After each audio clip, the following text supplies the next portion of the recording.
की, भारत माता की, भारत माता की।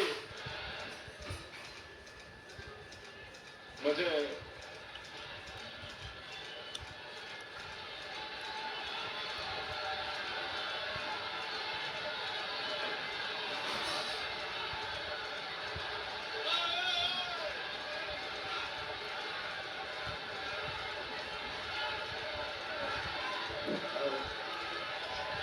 একটু সামনের থেকে সরে যাওয়ার জন্য অনুরোধ জানাচ্ছি। সামনের থেকে সরে যাওয়ার জন্য সবাইকে অনুরোধ জানাচ্ছি। বাইরে থেকে ভক্তরা দেখতে পাচ্ছেন না অনুষ্ঠান। हमारा यह आग्रह আমি সবাই ভক্তদের অনুরোধ জানাচ্ছি, माननीय राज्यपाल जी का उद्बोधन हो रहा है, गरिमा बनाए সামনে रखें। থেকে সরে যান, সামনের থেকে একটু সরে যাবেন।